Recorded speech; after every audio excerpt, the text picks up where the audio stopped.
तुमने मुझे देखा होकर मेहरबान, रुक गई ये ज़मीं, थम गया आसमां, जाने मन जाने जा, तुमने मुझे देखा होकर मेहरबान, रुक गई ये ज़मीं, थम गया आसमां, जाने मन जाने जा, तुमने मुझे देखा।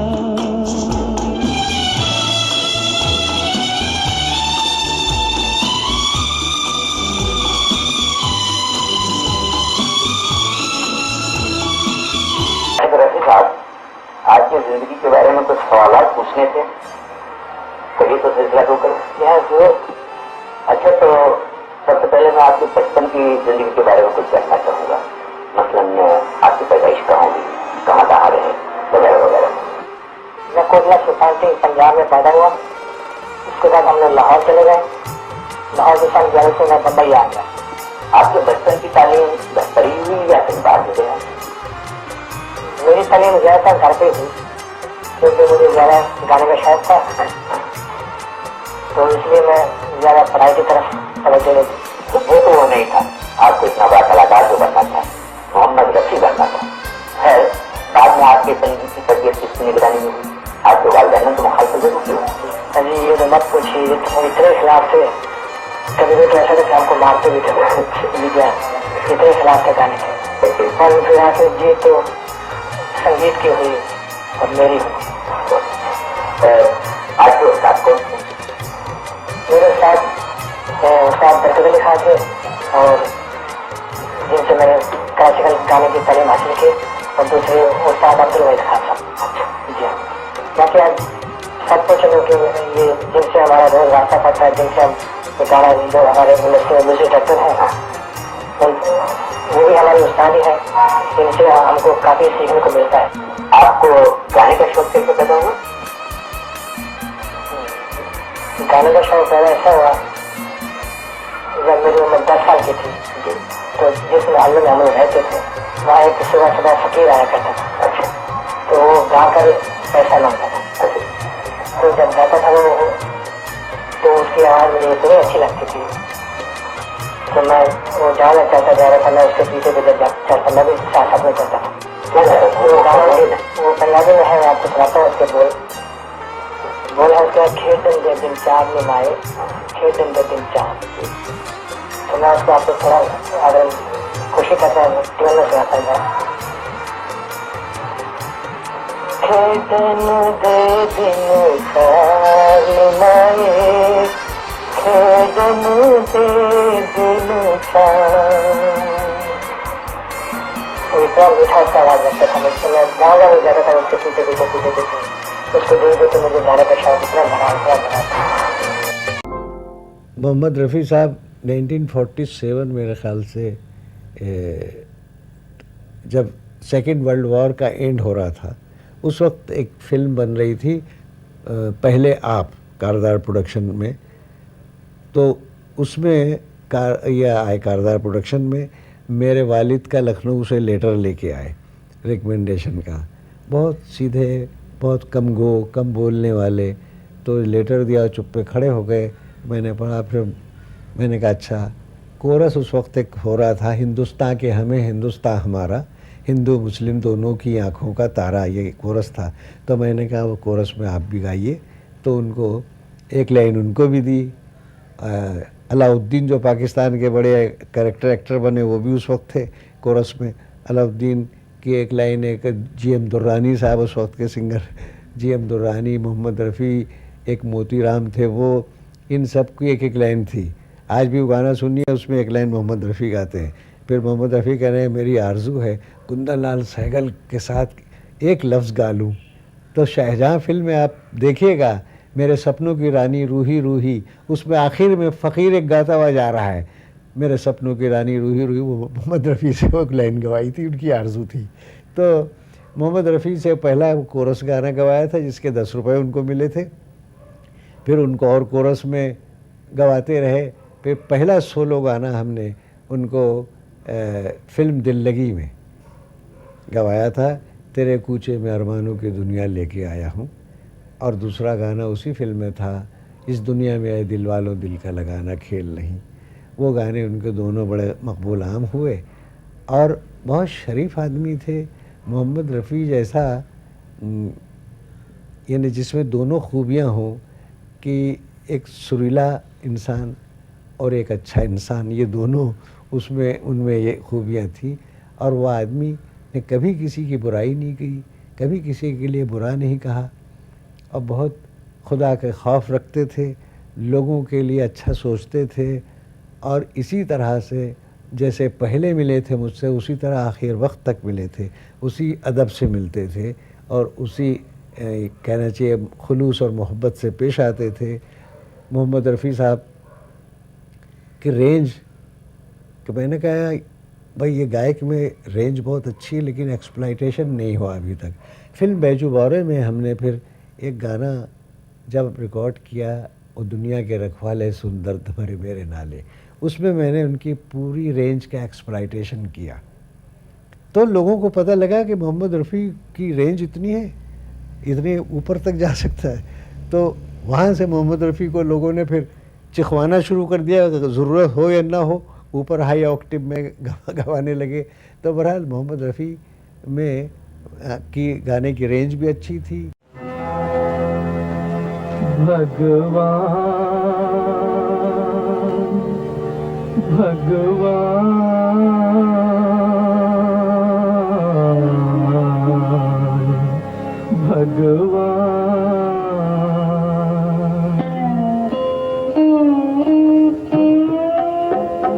ओ दुनिया के रखवाले सुन दर्द भरे मेरे नाले, सुन दर्द भरे मेरे नाले। आश निराश के दो रंगों से दुनिया तूने सजाई, नैया संग तूफान बनाया, मिलन के साथ जुदाई, जा देख लिया हर जाई, ओ लुट गई। रफी साहब से बढ़कर कोई मेल आर्टिस्ट, मेल सिंगर बने ही नहीं। मैं बहुत इज्जत करता हूं उनकी और इसलिए करता हूं कि जो रफी साहब करके दिखा के गए वो हम बहुत कोशिश किया, हम कर नहीं पाए। कभी उन तक पहुंचना बहुत मुश्किल हो गया, हमेशा मुश्किल रहा मेरे लिए। और मैं ये दोनों सिंगर को बहुत ध्यान से फॉलो करता आया। एक तो रफी साहब और दूसरे ये लता जी, इनकी जो गायकी है ना, जिस ढंग से इन लोग गाते थे और गाते, लता जी अभी भी गा रही हैं, तो ये मेरे लिए एक लेसन है। मैं हमेशा सीखता आया हूँ, अच्छे उस्तादों के पास सीखता आया हूँ और मुझे लगता है कि सीखने का कोई अंत नहीं है। इसलिए रफी साहब से बहुत कुछ सीखा मैंने।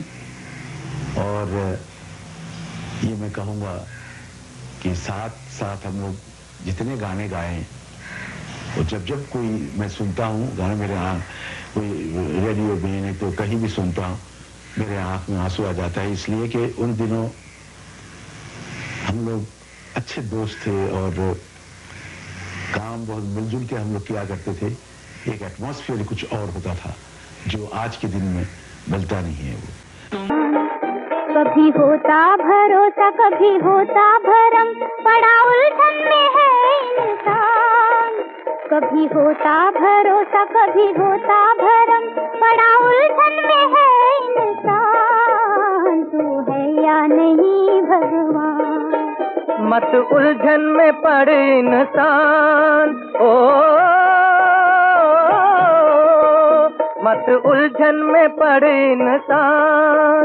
तेरे सोचे बिना जब होता है सब तो समझ ले कहीं है भगवान। मत उलझन में पड़े इंसान, मत उलझन में पड़े इंसान। तू है या नहीं भगवान, तू है या नहीं भगवान।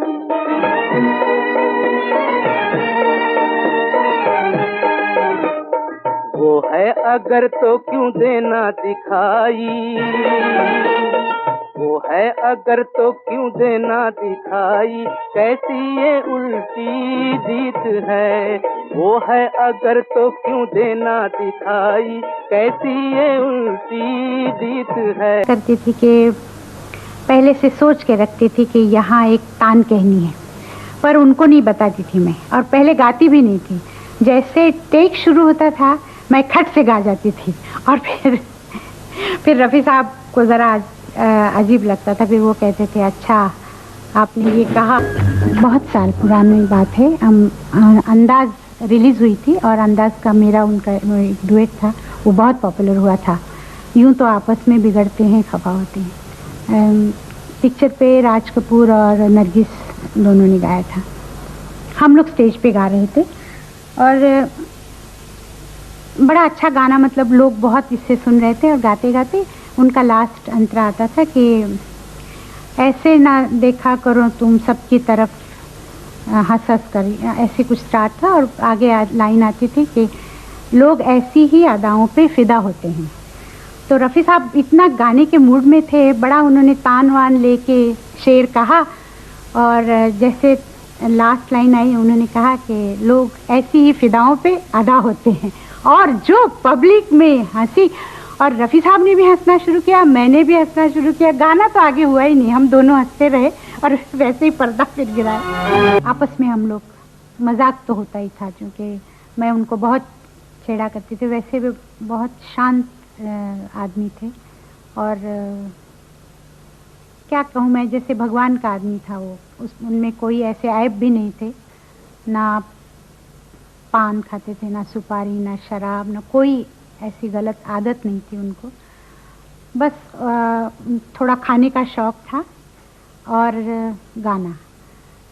तो मैंने उनके साथ बहुत सारे डुएट्स गाए, और कोई उनके मेरे डुएट इतने अच्छे हैं जो आज भी सुनने के बाद अच्छा लगता है। और ना वैसी आवाज़ आई, ना मुझे लगता और 100 साल में आएगी। अंदाज़ जुदा होते हैं, दिल के आ जाने के अंदाज़ जुदा होते हैं। यूं तो आपस में बिगड़ते हैं खफा होते हैं।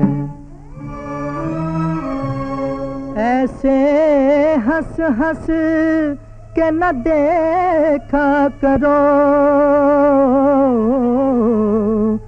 तुम सब की तरफ। ऐसे हंस हंस के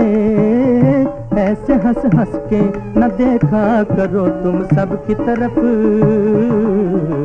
लोग ऐसी ही अदाओं पे फिदा होते हैं, लोग ऐसी ही अदाओं पे फिदा होते हैं। यूं तो आपस में बिगड़ते हैं। जब भी वो गाने पे आते थे तो क्या थे कि बिना रिहर्सल के कभी उन्होंने गाना नहीं गाया।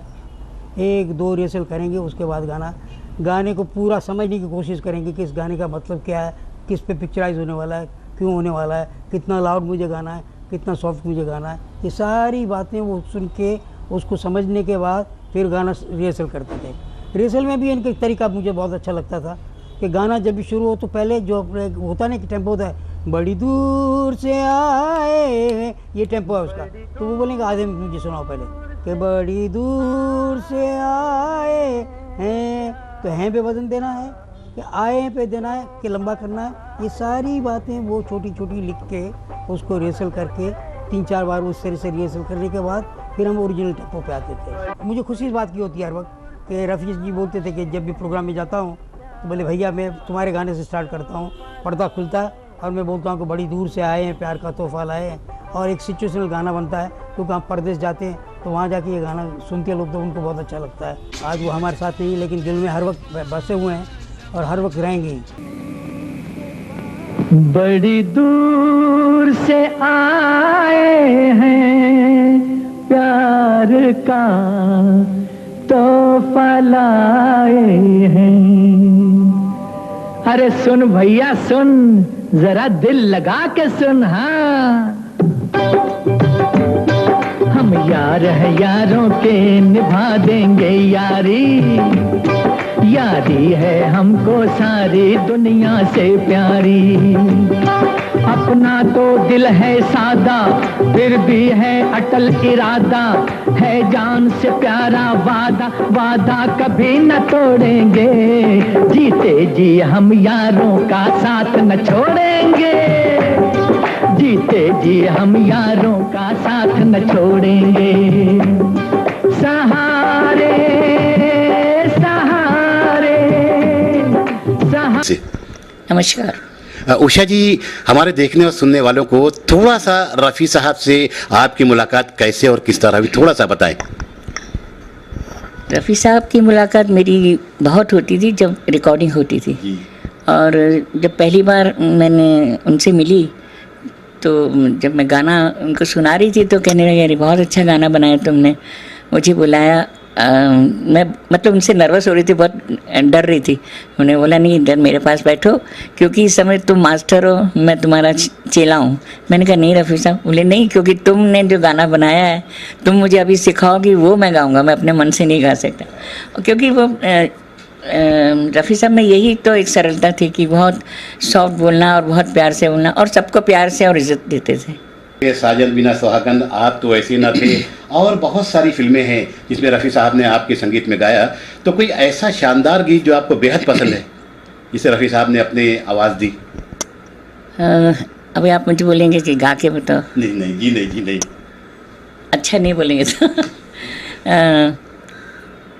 एक्चुअली मेरा सबसे मनपसंद गाना है वो, मैंने रखा है मोहब्बत अपने अफसाने का नाम, तुम भी कुछ रख लो अपने दीवाने का नाम।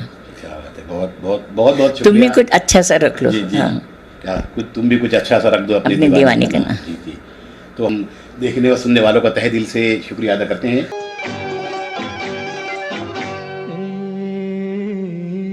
मैंने रखा है मोहब्बत अपने अफसाने का नाम, मैंने रखा है मोहब्बत, तुम भी कुछ अच्छा सा रख दो अपने दीवाने का नाम, तुम भी कुछ अच्छा सा रख दो अपने दीवाने का नाम।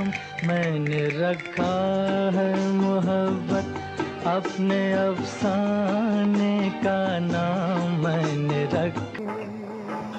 मेरे पास अल्फाज नहीं है, गीत हैं, गाने हैं, सुरें हैं। वो इतने शरीफ आदमी थे, और मुझे अगर जिंदगी में एक बहुत बड़ा अफसोस है वो ये कि मैं उनसे उनके आखिरी वक्त पे मिल नहीं सका, देख भी नहीं सका उन्हें, क्योंकि मैं बम्बई में नहीं था। ये फिर एक बड़ी अजीब सी दास्तान है कि जब रफ़ी साहब गुजरे जिस रोज, मैं बम्बई में नहीं।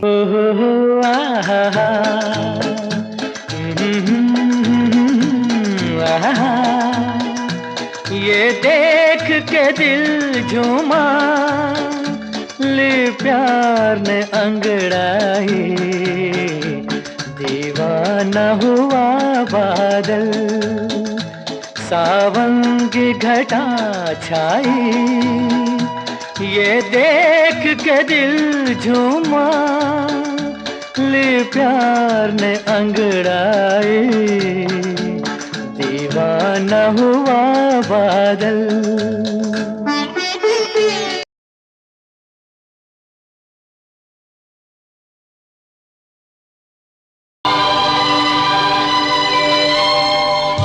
जिंदगी तो बेवफा है, एक दिन ठुकराएगी।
जाने मन।